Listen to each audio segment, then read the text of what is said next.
English is a language not subject. English एक भाषा है। अगर सब्जेक्ट होता है, कोई सब्जेक्ट होता है, तो सब्जेक्ट को तो आप 6 महीने, 3 महीने या 2 महीने या 1 महीने में सीख सकते हैं। लेकिन इंग्लिश एक भाषा है, उसके लिए आपके पास हैंडसम वोकेबुलरी हो, और भाषा जो है टाइम लेती है, उसकी अपनी बारीकियाँ होती हैं। तो वो बारीकियाँ क्लियर करने के लिए सबसे बढ़िया रूल ये है कि या तो आप इंग्लिश का न्यूज़पेपर पढ़ें और उसके साथ हमारे साथ जुड़े ना, हम बारीकियाँ आपकी क्लियर कराएंगे। तो आज का हमारा पैसेज है ये, B use many things every day at home. तो प्रैक्टिस सबसे बड़ी जो है टीचर है। करत करत अभ्यास के वो जड़ मत हो सुजान, यानी जिनकी बुद्धि कम है ना, वो भी अगर प्रैक्टिस लगातार करते हैं तो वो भी सुजान हो जाते हैं। सुजान मतलब योग्य हो जाते हैं। बी माने हम, यूज माने करते हैं, मैनी थिंग्स यानी कई प्रकार की वस्तुएं, एवरी डे का मतलब प्रत्येक दिन, at home, home in school and road.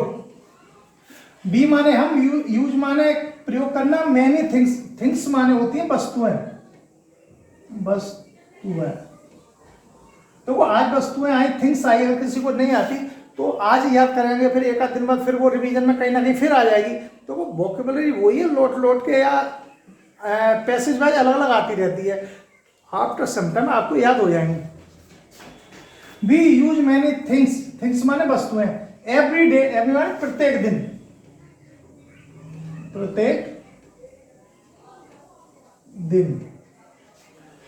प्रत्येक दिन। एट होम घर पर, इन स्कूल एंड ऑन रोड यानी क्या, घर पर, स्कूल पर और रोड पर हम कई तरह की वस्तुएं प्रयोग करते हैं। बट किंतु we do not use these देखो दीज का प्रयोग होता है ये के लिए, ये वस्तुएं। बी माने किंतु, we do not use these things carefully, मतलब सावधानी से हम इनका प्रयोग नहीं करते। केयरफुली मतलब, केयरफुली माने सावधानी या चिंताजनक। देखो बी में गेट हर्ट, हम इनसे चोटिल हो सकते हैं। हर्ट माने होता है चोट लगना, हर्ट माने होता है चोट लगना, HURT, हर्ट माने चोट लगना। अब हम नेक्स्ट पर पढ़ते हैं, बी शुड, बी माने हम, शुड माने चाहिए, ऑलवेज माने सदैव।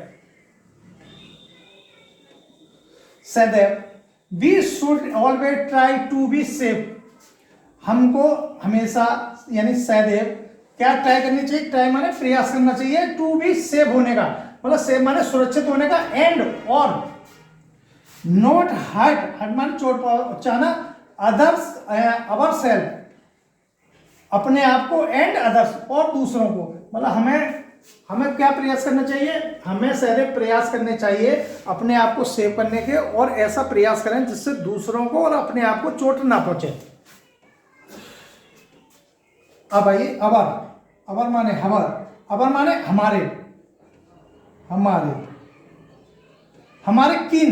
कीन देखो, कीन का मतलब क्या होता है, KIN, ठीक है। किन माने होता है सगे संबंधी, जो आपके सगे संबंधी हैं, रिश्तेदार हैं, मिलने वाले हैं, उनके लिए कीन शब्द का प्रयोग होता है, ठीक है। कीन होता है सगे संबंधी के लिए, और कीन होता है शौकीन के लिए, KEN, ये शौकीन के लिए प्रयोग करते हैं, याद कर लें, शौकीन। और ये होता है सगे संबंधी,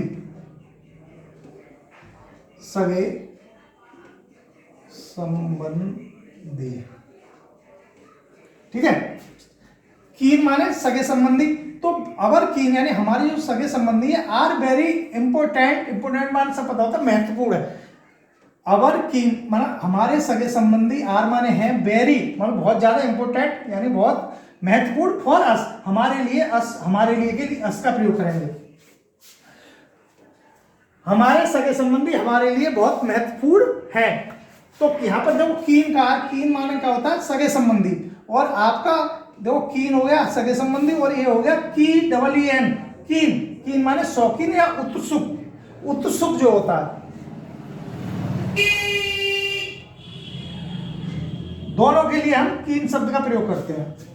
तो वो इसी तरीक़ा से अगर हम डेली प्रैक्टिस करते रहेंगे तो डेफिनेटली आज नहीं तो कल, महीना 2 महीना साल भर, लेकिन आपकी इंग्लिश अच्छी हो जाएगी। वो तो टाइम 5 मिनट 7 मिनट का वीडियो है, अगर आप देखते रहेंगे तो आपकी आप देखेंगे स्लो आपकी वोकैबुलरी मजबूत हो रही है और इंग्लिश पे आपकी पकड़ बनती जा रही है। रूल सीखना कोई बड़ी बात नहीं है, with in 1 month you can learn English rule. तो इसी प्रकार प्रैक्टिस में हमारे साथ बने रहिए और देखना आपकी इंग्लिश में स्लो बहुत सुधार हो जाएगा।